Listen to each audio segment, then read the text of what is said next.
첫째 인해 심판은 심판이 세 가지가 있죠. 인해 심판, 나팔 심판, 이제 그 다음 심판 이렇게 계속 지어지는데, 이 인해 심판이 6개가 끝나면 그 다음 마지막 7째 인해 심판에서 꼬리를 물고 이제 다시 7째 나팔 심판으로 넘어갑니다. 그러니까 6개, 7번째 될 때 또 다시 7개가 묶여져 있고, 7번째 될 때 또 7개가 물려져 있어가지고 이게 연결고리처럼 되어 있습니다. 그래서 첫 번째 인해 심판은 흰말 탄 자가 전쟁을 일으키는 장면, 그래서 그게 일종의 심판으로 기록이 됐죠. 그래가지고 다시 두 번째 인해 심판은 서로 죽고 죽이는 내전의 형태의 모습을 보여주셨고, 그리고 세 번째 인해 심판은 극심한 기근이 발생할 것이다. 그리고 다섯째 인해 심판은 순교자들의 탄원이 있었고요. 그리고 여섯째 인해 심판은 우주의 지각 변동을 이야기했었습니다.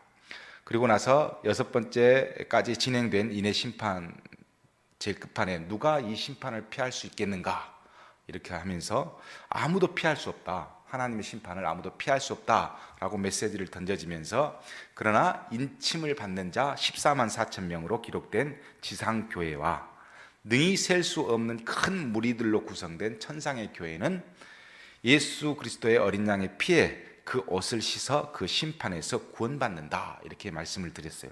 그 14만 4천 명이 문자 그대로 14만 4천 명이 아니고 그가 가지고 있는 상징의 숫자다. 그래서 12교회 12지파가 1000명이라고 하는, 1000을 곱해서 엄청나게 많다. 그래서 무수한 교회, 하나님의 종들을 의미한다, 이렇게 말씀을 드렸어요. 이제 여섯째 인을 떼면서 바로 7째 나팔 심판이 시작됩니다. 그래서 여섯째 인해 심판이 끝나고 나서 7째 인해 심판은 일곱 번째는 7 나팔 심판을 포함하고 있어요. 그러니까 연결고리로 계속 연결이 되어 있는데, 첫째 나팔의 심판은 피 섞인 우박이 떨어지면서, 불과 함께 떨어지면서 숲의 3분의 1이 파괴되었다, 그렇게 있죠. 그리고 두 번째 나팔의 심판은 바다의 3분의 2가 피가 되었는데 이 바다가 오염되는 것을 의미한다.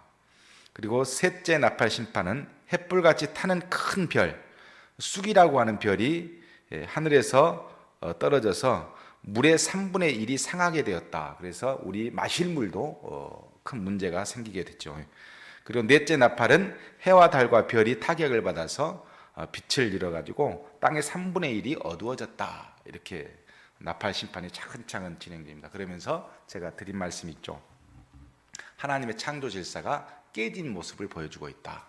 그래서 이게 단계적이라기보다는 전체적으로 모든 것이 하나님의 창조 질서가 무너지는 형태로 하나님의 심판이 임하고 있다, 이 땅에. 그래서 지금 우리가 이 세상 어디에서나 볼 수 있는 현상들, 뭐 지진이라든가 뭐 우주적인 문제라든가 여러 가지, 뭐 물이 상했거나 바다가 오염되고 막 이런 모든 것들은 일종의 심판인데, 이것은 이미 하나님의 창조 질서가 깨진 것으로 우리에게 나타나고 있다. 그래서 지금은 우리가 누가 뭐라고 해도 종말의 시대에 살고 있기 때문에 이런 심판들을 다 우리가 볼 수 있다, 이렇게 말씀을 드렸어요. 이제 다섯째 나팔이 시작됩니다. 자, 8장 13절에 공중에 날아가는 독수리가 큰 소리로 다섯째 심판을 알리죠. 내가 또 보고 들으니 공중에 날아가는 독수리가 큰 소리로 이르되 땅에 사는 자들에게 화가 있을 것이다. 새 천사들이 불어야 할 나팔 소리가 남아있음이로다, 이렇게 이야기하고 공중의 그 독수리가 이렇게 보여줍니다. 여기에서 땅에 사는 자들이 뭘까? 요한계시록에서는 땅에 사는 자들을 너무너무 확실해요. 뭐냐면 불신자들입니다. 그러니까 거기다가 불신자라고 써놓으세요. 이 불신자들에 대한 이야기인데, 왜 이 시점에서 이런 메시지가 선포되냐면, 자, 애를 이렇게 쭉 놔두고, 여러분 이렇게 전부 다 전체에 놔두고, 애들 7명을 딱 놔두고 네 애를 막 때렸어요. 때리고 나서 선생님이 나머지 3명을 놔두고, 야, 너희들 진짜 더 크게 내가 혼낼 거야 하면 나머지 사람들이 어떻게 받아들이겠어요? 더 큰 두려움이 있죠. 1번부터 4번까지 두들겨 맞았는데 그 다음 화가 있을 거야 그렇게 하면 더 공포심에 찌들리게 되죠. 마찬가지로 이 4가지 때렸던 이렇게 심판이 임했던 것보다 더 큰 것이 우리에게 임하겠구나, 그런 두려움을 준다는 것하고, 또 하나는 내 나팔은 일종의 간접적이에요. 자연에 대한 심판이 있지만 다섯째부터는 인간에게 직접적인 내린 심판입니다. 그래서 화, 더 큰 화가 있는데 어떤 화냐면 간접적인 자연의 심판이 아니라 이제 인간에게 직접적으로 하나님께서 어떻게 나팔의 심판을 주시는가, 이 메시지를 13절에서 알립니다. 그런 다음에 이제 다섯째 나팔 심판이 쏟아지는데 그것이 뭐냐면 황충, 메뚜기입니다. 메뚜기. 황충은 메뚜기의 여러 종류 중에 하나예요. 이걸 어떻게 알 수 있냐면 모든 요한계시록의 모든 내용은 다 구약에 있는 내용들이에요. 그러니까 그냥 막 쓰지 않았어요. 요한 1서 4절에 보면 이렇게 기록이 되어 있습니다. 팥중이가 남긴 것은 메뚜기가 먹고, 메뚜기가 남긴 것을 느치가 먹고, 느치가 남긴 것은 황충이 먹었도다, 이런 기록이 있습니다.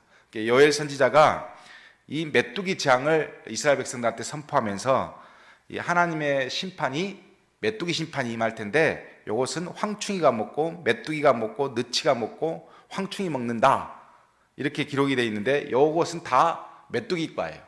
농작물을 뜯어먹는 뭐 이런 거죠. 그래서 엄청나게 많은 양의 어떤 그 황충들이 몰려들어서 농작물을 상하게 하기 때문에 요거는 하나님의 심판이구나, 당시에 그렇게 받아들였다는 거죠. 이 메뚜기는 어떤 습성을 가지고 있냐면 날씨가 건조해서 번식률이 높아지면 집단으로 다닙니다. 그리고 특별히 이 메뚜기는 엄청 먹어대요. 얼마만큼 먹어대냐면 겨우 2g, 3g 정도의 몸무게를 가지고 있는데 하루 종일 자기 몸무게의 분량의 두세 배를 먹습니다. 그러니까 제가 지금 88kg니까 두세 배를 먹는다고 하면 160kg를 막 먹어대는 거죠. 그러니까 엄청나게 메뚜기가 먹어대는 거죠. 심지어 50만 마리가 2톤의 농작물을 다 흡수해 버렸다는 거예요. 그러니까 엄청나게 먹을 뿐만 아니라 이 메뚜기가 지나가고 나면 남는 게 하나도 없어요. 그래서 메뚜기 떼가 출몰하면 그냥 이렇게 몇만 명 다니라 수백만 마리가 한꺼번에 다니기 때문에 농작물에는 그야말로 쑥대밭이 되는 거죠.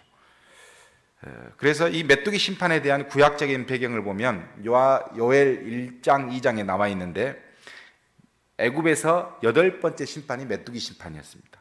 그래서 구약에 보면은 이 메뚜기 심판은 엄청난 하나님의 심판으로 이렇게 인식이 되어 있고, 요한계시록에서는 그럼 어떻게 인식이 되어 있냐, 이 메뚜기 심판을, 황충이라고 하는 이 메뚜기 종류를 출현시키면서 이것이 무엇으로 등장하냐면 귀신으로 등장합니다. 자, 성경에서 말하는 귀신은 죽은 사람의 영혼을 말하지 않습니다. 우리는 귀신하면 누가 죽어서 나타난 것으로 자꾸 인식하는데 죽은 사람의 영혼이 귀신이 아니에요. 성경에서 말하는 귀신은 악한 영, 더러운 영을 귀신이라고 합니다. 그래서 이 귀신의 들이 출몰해서 어떤 현상을 벌이는가를 이제 쭉 기록해 놓았는데요. 자, 왜 이 메뚜기 황충을 귀신으로 보느냐 하면 그만한 이유가 있습니다. 이렇게 단정하는 이유는 이제 쭉 보면 첫 번째로 자연계 메뚜기는 논과 밭에서 올라와요. 그러죠. 그런데 오늘 요한계시록 9장의 메뚜기는 무저갱에서 올라옵니다. 무저갱. 자, 9절 1절에 보면 9장 1절에 보면 이렇게 기록이 되어 있습니다. 다섯째 천사가 나팔을 불매 내가 보니 하늘에서 땅에 떨어진 별 하나가 있는데 그가 무저갱의 열쇠를 받았더라 그랬어요. 자, 하늘에서 땅에 떨어진 별 하나가 있는데 이 별이 뭘까? 이 별이 무엇을 상징할까 하는 것인데요. 자, 이사야 14장 12절 17절을 한번 보겠습니다. 이사야 14장 12절 17절. 굉장히 중요하니까 거기다가 이 별이 무언가를 이사야 14장 12절 17절에 기록이 되어 있는데 이렇게 기록이 되어 있습니다. 너 아침의 아들 계명성이여. 이 계명성이 뭐죠? 새벽별, JMS 모닝스타인가요? 새벽별을 의미합니다. 새벽별. 어찌 그리 하늘에서 떨어졌으며 너 열국을 없는 자여 어찌 그리 땅에 찍혔는고. 내가 내 마음에 이르기를 내가 하늘에 올라 하나님의 무별 위에 내 자리를 높이리라. 내가 북극 지폐의 산 위에 앉으리라. 가장 높은 구름에 올라가 지극히 높은 이와 같아지리라 하는도다. 가장 높은 구름에 올라서 뭘 했다고요? 지극히 높은 이와 같아지리라 하는도다. 이제 조금 눈에 들어오죠. 그러나 이제 내가 스월 곧 구덩이 맨 밑에 떨어짐을 당하리로다. 스월은 구약에서 뭐냐면 지옥이라고 여러분이 보면 돼요.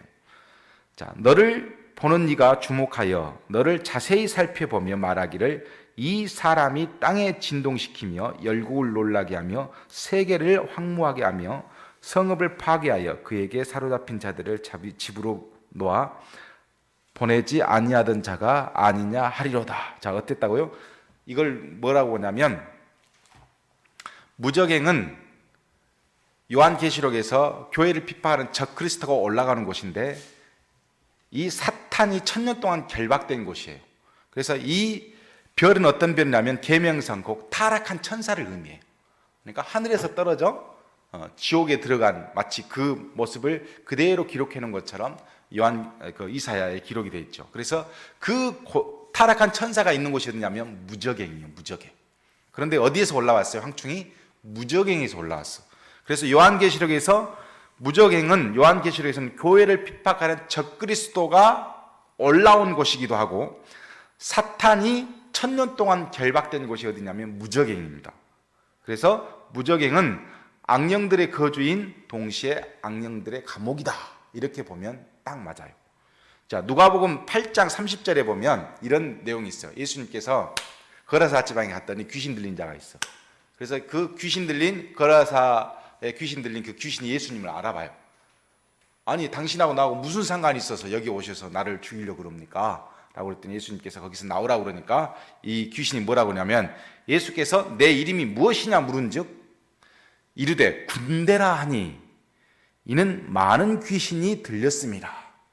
무적행으로 들어가라 하지 마시기를 간구하더니 그랬어요. 그러니까 귀신이 저를 무적행으로 집어넣지 마십시오, 이렇게 이야기를 한다는 거죠. 그러니까 무적행은 뭐예요? 귀신들이 있는 곳이에요. 그래서 무적행의 뜻을 보면 원래는 물이 가득 있는 곳이라는 의미를 가지고 있어서 땅 밑에 바다를 의미해요. 그런데 바벨론 이후 이사야가 애언 그 성경에 기록되어진 이사야 내용 이후부터는 하나님을 대적한 세력들이 모여 있는 것을 무적행이라고 그렇게 인식을 하고 있었어요. 그런데 요한계시록 이후부터는 어떠냐면 타락한 천사들이 있는 곳, 짐승들이 있는 곳, 이곳을 무적행이라고 합니다. 그런데 어디서 나왔어요? 황충이 무적행에서 나왔어요. 그러니까 황충은 일종의 귀신들, 더러운 영, 악한 영이라고 할 수 있습니다. 2절과 3절에 보면 이렇게 기록이 되어 있습니다. 그가 무적행을 여니 그 구멍에서 큰 화덕의 연기 같은 연기가 올라오매 해와 공기가 그 구멍의 연기로 말미암아 어두워지며 또 황충이 연기 가운데로부터 땅 위에 나오매, 그 무적행에서 나왔잖아요. 그들이 땅에 있는 전갈의 권세와 같은 권세를 받았더라 그랬습니다. 황충, 즉 메뚜기는 단순히 우리가 생각하는 메뚜기가 아닙니다. 농수산물을 갉아먹는 메뚜기가 아니라 귀신, 악한 영을 그렇게 표현한 거예요. 메뚜기와 같은. 그래서 이 황충이 갖고 있는 권세가 뭐예요? 전갈의 권세야. 이 전갈의 권세를 이제 보면 뒤에 나왔는데요. 자, 9장 4절에 보면 이렇게 기록이 되어 있습니다. 그들에게 이르되 땅에 풀이나 푸른 것이나 각종 수목은 해하지 말고, 메뚜기면 이것을 먹어야 되잖아요. 그런데 해하지 말고 오직 이마에 하나님의 인침을 받지 아니한 사람들만 해하라 하시더라. 자, 인침을 받는 자는 요한계시록 7장에서 뭐라고 그랬죠? 이마에 인침을 받는 자는 교회라고 그랬어요. 하나님의 선택을 받는 자, 하나님의 구원을 받는 자, 하나님 앞에 인정을 받는 자, 요거는 교회라고 그랬는데, 인침을 받지 못한 자, 그럼 뭐예요? 불신자들. 불신자들이 메뚜기 때, 즉 귀신, 황충 때들이, 악한 영들이 집중적으로 공격하는 데가 어디예요? 불신자들이에요. 그런데 이 불신자들을 공격하는데 어떻게 공격하냐면 전갈과 같은 권세로. 자, 그 공격 형태가 이렇게 나와 있습니다. 5절과 6절에 그들을 죽이지는 못하게 하시고 5달 동안 괴롭게만 하게 하시는데 그 괴롭게 함은 전갈이 사람을 쏠 때에 괴롭게 함과 같더라. 그날에는 사람들이 죽기를 구하여도 죽지 못하고 죽고 싶으나 죽음이 그들을 피하리로다. 자, 악령들이 이 귀신의 떼들이 한꺼번에 몰려들어 5달 동안 괴롭혀요. 자, 왜 5달이라고 기록했냐면 대개 이 메뚜기 떼들은 본래 4월 팔레스틴 지방에는 4월에서 8월까지만 출몰을 한대요. 그러면 딱 5개월간 출몰을 하는 거예요. 그래서 5개월 살아있는 동안 메뚜기 떼들이 엄청 농수산물을 이제 공격해서 갉아먹는 거죠. 그 살아있는 기간을 5개월로 인식하고 있기 때문에 그 5개월이라고 기록이 된 거예요. 결국은 뭐가 있냐면 악령도 이 세상에 있는 동안 누구를 공격하라? 불신자들을 공격하도록 그렇게 내어준 겁니다. 이 악령에 시달린 사람들은 고통이 너무 커서 자살하고 싶어 할 만큼 그 고통을 갖고 있는데 죽음도 그들을 피했다 이렇게 기록이 되어 있고 엄청난 그 고통 때문에 그들이 어찌할 줄 모르는 이런 어떤 모습의 형태로 기록이 되어 있습니다. 저는 넓은 의미에서 현대인들이 가지고 있는 어떤 정신질환 이것은 대부분이 귀신의 악령 때문에 발생한 거라고 저는 생각하고 있어요. 제가 그 자료를 보니까요, 우리 한국의 정신질환을 갖고 병원에 입원한 사람들이 꾸준히 늘고 있는데 3명 중 1명이 한국 사람은 3명 중 1명이 정신질환을 앓고 있는 거예요. 우리 중에 정말 4-5명은 정신질환이 있어요. 정신질환이. 근데 재밌는 것은 살인사건을 조사했더니 살인사건 중에 50%가 정신질환 환자라는 거예요. 재밌죠? 또 중요한 건 뭐냐, 이 정신병동에 갇혀있는 사람들을 조사해봤어요. 조사해봤더니 꾸준히 그 숫자가 늘었는데 2000년에서 2010년까지 조사했는데 정신분열증 환자가 32%에서 42%까지 올랐어요. 10%가 올라. 정신분열 환자가 정신병자 중에 제일 많고, 그 다음 알코올 중독증이 6.8%에서 16.1%로 많이 증가했어요. 그리고 조울증, 그리고 우울증, 요게 제일 많아요, 한국 사람들한테. 그래가지고 꾸준히 이렇게 증가해요. 이 사람들의 고통은 여러분 잘 모르시죠? 자, 제가 재미있는 이야기를 하나 해드릴까요? 지금부터 잘 들으셔야 됩니다. 어떤 사람이 포장마차에서 술을 마시다가 포장마차를 덮치는 차 때문에 아내를 잃게 됐어요. 맥주를 딱 아내하고 둘이 한잔하다가 딱 차가 포장마차를 덮치는 바람에 그만 아내를 잃게 됐어. 그래서 정신병이 온 거예요. 정신병이 와서 맥주가 아내라고 생각을 해. 맥주병을 들고. 그래서 정신병원에 갔어요. 정신병원에 갔고 혼자 오셨어요? 아내랑 같이 왔어요. 맥주병을 들면서 아내라 그래요. 그래서 정신과 의사가 치료를 합니다. 치료를 해갖고 맥주병은 아내가 아니에요. 그래서 막 치료를 하니까 어느 날 이게 맥주병 갖고 이게 뭐예요? 그러니까는 이 그 정신질환자가 맥주병이에요 이렇게 이야기하는 거예요. 다 나으셨네요. 이제 퇴원하세요. 이제 퇴원 수속을 받고 있는데 누가 저쪽 안에 소주병이 있는 거야. 그러니까 이 정신병 환자가 처제 거기서 뭐해?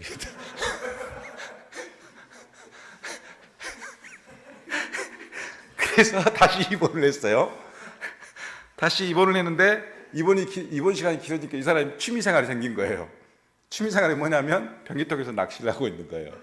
그래서 의사가 가서 이야기를 하는 거예요. 당신 취미 생활도 좋은데 변기통에서 왜 낚시질을 하냐? 고기 잡으려고 그러죠. 그러는 거예요. 변기통에는 고기가 나오지 않습니다. 그래서 설명을 했어. 어느 날 갑자기 또 하고 있는 거예요. 내가 변기통에는 고기가 안 잡힌다고 그랬잖아요. 미친놈아, 여기서 무슨 고기가 잡히겠어? 이 환자가 그러는 거예요. 다 나왔는가 보다. 그래서 퇴원 수속 밟은데 또 그런 거야. 한번 됐으면 낚시터 빼앗길 뻔했네. 이러는 거예요. 다 안 나은 거예요. 그래서 또 정신병 의사가 또 가서 치료를 합니다. 치료를 한다 면담을 하는 거예요. 면담을 하면서 요즘 아주 짜증난 표정으로 아주 기분 나빠서, 근데 이 정신병자는 아주 근엄한 모습으로 탁 앉아 있습니다. 그래서 의사가 물는 거예요. 도대체 요즘 무슨 생각하세요? 이렇게 물었어요. 그랬더니 자꾸 제가 개라는 생각이 듭니다, 그러는 거예요. 그러니까 의사가 또 화가 나니까 언제부터 그런 생각이 들었는데요? 그러니까 강아지 때부터 그런 생각이 들었습니다. 이렇게 대답을 하는 거예요. 이게 제가 농담으로 했지만 굉장히 중요한 게 하나가 있는데, 정신병은 1단계, 2단계, 3단계가 있어요. 1단계는 뭐냐면 충격을 받아요. 그리고 눌림으로부터 정신병이 시작됩니다. 두 번째, 자기 세계, 취미생활을 하는 것처럼 자기 세계, 자기 공간을 딱 만들어요.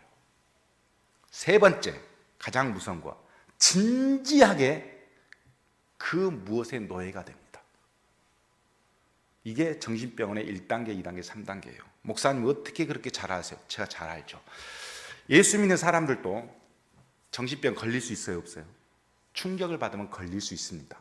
자, 그래서 눌림을 당하거나 충격을 받으면 정신병에 걸릴 수도 있고, 또 어떤 그 정신적인 충격을 받을 수 있어요. 그렇게 되어지면 자기 공간을 가질 수도 있습니다. 자, 예수 믿는 사람들은 절대 정신분열 환자가 안 된다? 될 수 있고, 마귀의 공격도 받을 수 있고, 귀신의 공격도 받을 수 있어요. 누구를 보면 알 수 있어요? 욥을 보면 알 수 있어요. 욥도 마귀의 공격을 받잖아요. 그런데 중요한 건 뭐냐면 예수 믿는 사람은 절대 귀신의 노예는 되지 않습니다. 이게 가장 중요해요. 왜 그러냐? 갈라디아서 5장에 보면 한번 다 찾아보게요. 갈라디아서 5장 16절을 한번 보겠습니다.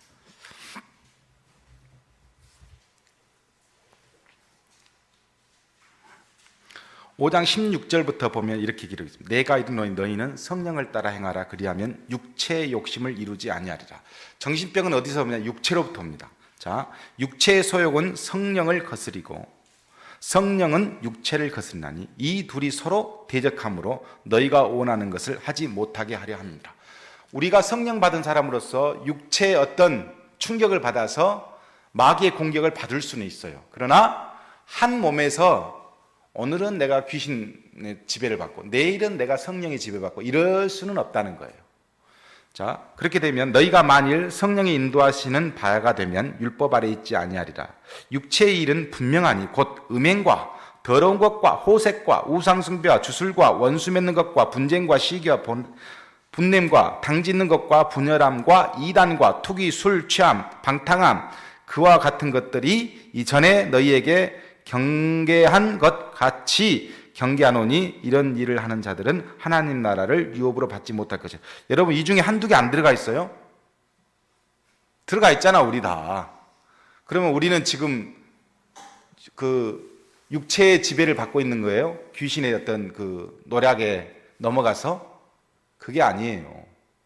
뭐냐면 성령을 받아도 이런 것들로부터 유혹받거나 타격을 받을 수는 있어. 근데 뭐냐면 지배를 받지 않는다니까요. 근데 지배를 해, 나를. 뭐가? 호색이, 뭐가? 방탕함이, 뭐가? 술 취함이, 뭐가? 투기가, 뭐가? 돈이 나를 지배를 해. 지배를 받으면 그거는 문제가 있다는 거예요. 자, 22절 성령의 열매는 사랑과 희락과 화평과 오래 참음과 자비와 양선과 충성과 온유와 절제니 이 같은 것을 금지할 법이 없느니라. 그리스도 예수 사람들은 육체와 함께 그 정욕과 탐심을 십자가에 못 박았느니라. 만일 우리가 성령으로 살면 또한 성령으로 행할지니 헛된 영광을 구하여 서로 노엽게 하거나 서로 투기하지 말지니라. 자, 로마서 8장 13절 14절에 이런 말씀입니다. 내가 육체대로 살면 반드시 죽을 것이로되 영으로서 몸의 행실을 죽이면 살리니 무릇 하나님의 영으로 인도함을 받는 사람은 곧 하나님의 아들이라. 자, 우리는 성령을 받고 예수를 믿고 성령을 받아서 성령의 지배를 받아도 마귀의 장난, 또 그 더러운 것들의 어떤 유혹, 이런 것들을 받을 수 있어요. 그러나 지배를 받지는 않아요. 조정을 당하지는 않아요. 제가 우울증에 걸렸었다고 이야기했잖아요. 우울증에 걸려서 창문을 다 막고 이불로 막고 방 안에 있으면 환청이 들려요. 그리고 내 스스로 어떤 속의 음성을 듣냐면 차라리 아파트에서 뛰어내려라. 차라리 죽어, 너 같은 사람은. 요 유혹을 엄청 속에서 막 올라오는 거예요. 그러면 그래, 이렇게 사나, 이렇게 사서 벽에 똥칠하나, 똑같이 뭐 그냥 죽자. 이 마음이 막 올라와요. 올라오는데 어느 순간에 나도 모르게 성경책을 또 찾게 되고, 곽선임 목사님 설교 좀 놔두고 또 말씀을 듣게 되고, 나도 모르게 그렇게 돼요. 자꾸 지배를 받지 않는 거예요. 나도 모르게 뭔가 타치가 생겨. 그러면서 자꾸 통로를 찾아. 그리고 어느 순간에 내가 이렇게는 죽을 수는 없지. 이렇게 하기 위해서 어떻게 벗어나지? 그래, 운동부터 한번 해볼까? 막 이런 것들. 그래, 어떤 끈을 놓치지 않게 되어지고, 계속해서 어떤 그 무엇인가를 찾게 되어지는 그런 것들. 그러니까 우리가 왜 정신병에 걸리지 않을 그러니까 정신병의 어떤 정신적인 충격을 봐도 지배를 받지 않을 수 있다는 저는 확신이 그때 느꼈어요. 저희 교회, 제가 엄청나게 힘들었을 때 저희 교회 자매 하나가 귀신 들린 현상을 자꾸 교회에서 보여요. 그래가지고 다른 사람들 누구 기도하고 있으면 옆에 앉아가지고 이렇게 그 사람 쳐다보고 있어. 그래서 사람 기도 끝나면 기겁을 해버려요. 그 자매 때문에. 교회에서 그 자매 때문에 기도를 못하는 거예요. 무서워서. 옆에 앉아가지고 막 이렇게 보고 있다고 생각해 보세요. 근데 어느 날 새벽 예배 갔는데 간질하면서 쓰러지는 거예요. 쓰러져서 제일 제가 뒤에 앉아 있는데, 저도 뭐 거의 귀신 들리는 사람하고 똑같죠. 거의 표정이 뭐. 그런데 계속 의자에서 앉아서 이렇게 쭉 내다보고 나하고 눈 맞추고 쏙 들어가고 쏙 들어 이러고 있는 거예요. 그래서 내가 그 자매한테 그랬어요. 너나 나나 똑같은 편이잖아. 왜 나한테 그래? 그랬더니 쑥 들어가고 누운 거 있죠. 우리 속에요, 귀신의 타치가 있을 수 있어요. 그러나 지배를 받지 않아. 그러니까 늘 여러분이 혹시나 어떤 것에서 계속 휘말린다 생각하면 하나님의 끈을 놓지 않으면 저는 충분히 이겨낼 수 있다고 봅니다. 성경은 귀신을 상징하는 메뚜기의 모습을 7절과 10절에 이렇게 기록해놨어요. 황충들의 모양은 전쟁을 위하여 준비한 말들 같고, 자, 군대의 모습이죠. 그 머리에 금 같은 관을 비슷한 것을 썼으며, 그 얼굴은 사람의 얼굴 같고, 또 여자의 머리털 같은 머리털이 있고, 그 이빨은 사자의 이빨 같고, 또 철 호심경과 같은 호심경이 있고, 그 날개 소리는 병거와 많은 말들이 전쟁터로 달려 들어가는 소리 같으며, 또 전갈과 같은 꼬리와 쏘는 살이 있어 그 꼬리에는 6달 동안 사람을 해하는 권세가 있더라. 이렇게 기록이 되어 있어요. 이것은 요엘서 1장하고 2장의 배경을 하고 있는데, 이것도 똑같습니다. 1장, 2장에 쭉 읽어보면 군대의 모습이에요. 자, 요엘의 메뚜기 때는 하나님의 심판의 도구로 이스라엘을 침공하는 바벨론 군대를 묘사할 때 요엘이 그렇게 썼어요. 그런데 여기 요한계시록에서는 이 군대의 모습을 메뚜기 때, 황충, 그 모습, 악령의 모습으로 사용하고 있어요. 그러니까 악령들은 단순히 하나가 아니라 마치 사람 미쳐버리게 만드는 여러 가지 사건들로 한꺼번에 조여온다는 거예요. 여러분, 그 악령에 사로잡힌 사람하고 한번 이렇게 접해본 적이 있는지 모르시겠는데, 제가 호남신학교학교에 있을 때 우리 동기 중에 한 명이, 제가 알기로는 목사님 아들로 기억을 하는데, CBS 방송국에서 촬영할 만큼 피아노를 잘 쳐요. 배우질 않았어.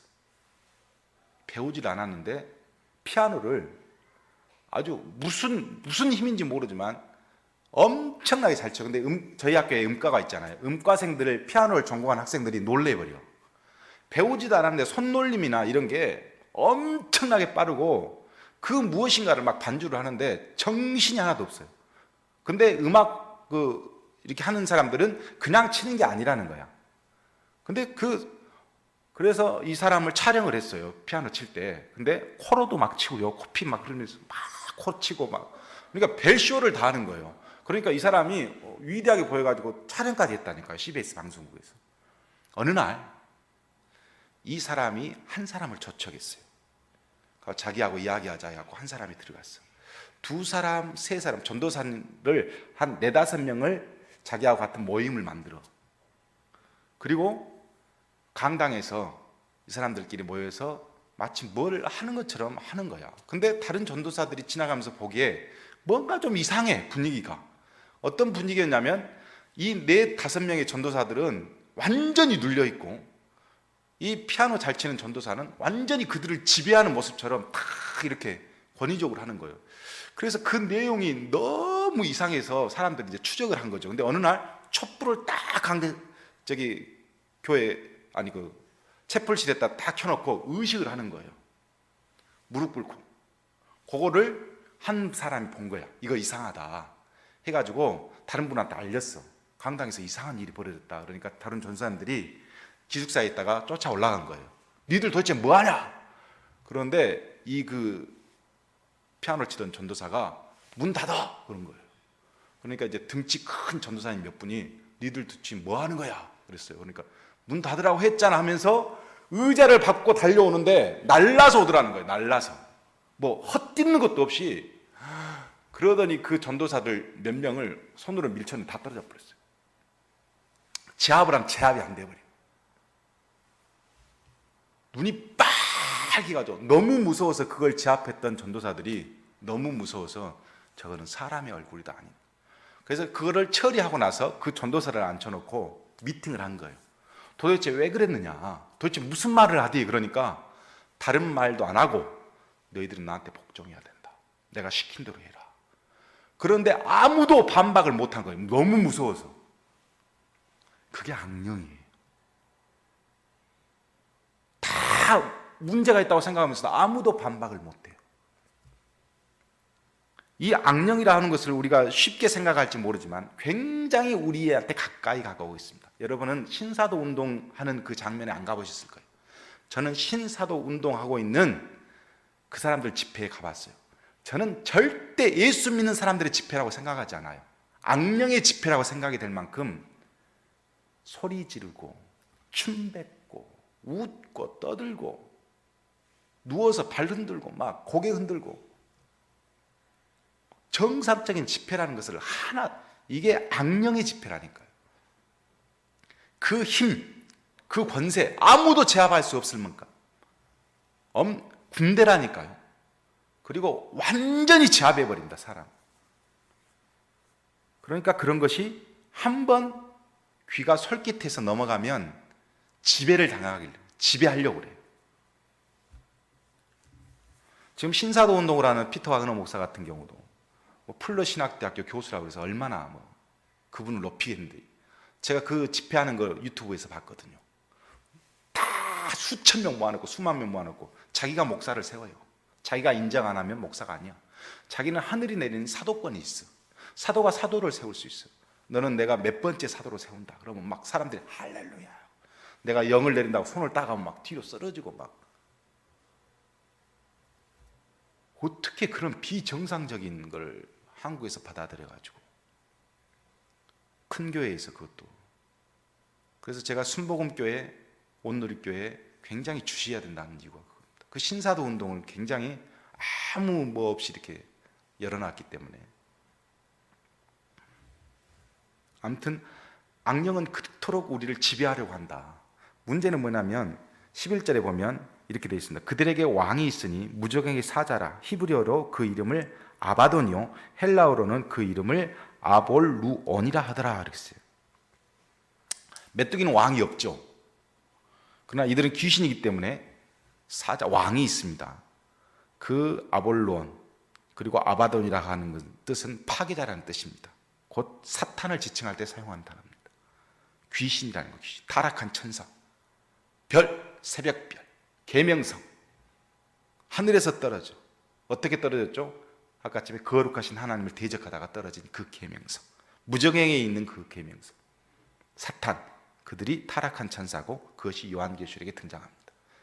그것이 다섯 번째 나팔과 함께 등장한다는 것은, 심판으로 등장한다는 것은 우리에게 의미가 있고, 이들의 특징을 보면 귀신의 특징은 자기를 따르는 자들을 괴롭게 한다는 거예요. 무당 봐보세요. 그들도 싫어. 그 삶이. 귀신을 쫓는 무당이 그 삶이 싫어. 근데 질질 끌려다녀. 제가 무당하고 이야기를 해봤잖아요. 포항에까지 가고 무당이 울어요. 남편은 바람 피우죠. 저는 이 귀신의 모식에서 좀 벗어나고 싶은데 벗어날 수가 없다는 거예요. 노예예요, 노예.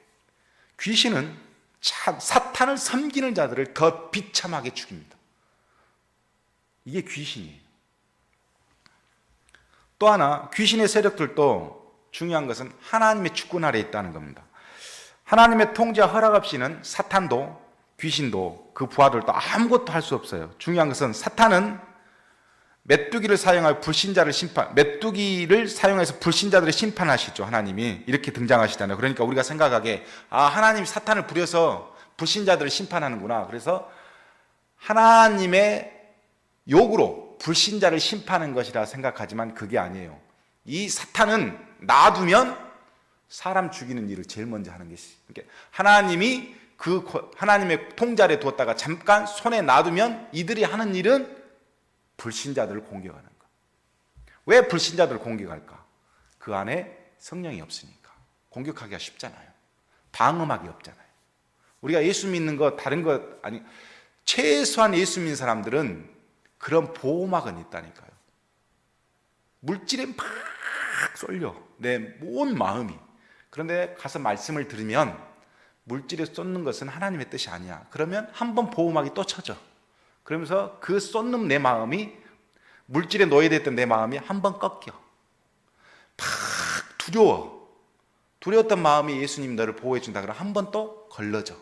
그러면서 또 하나님 앞에. 이렇게 보호막이 있는 것과 보호막이 없이 개방되어진 것은 다르거든. 사탄은 보호막이 없는 그런 믿지 않는 성도들을 계속해서 공격할 수 있도록 그렇게 되어져 있다.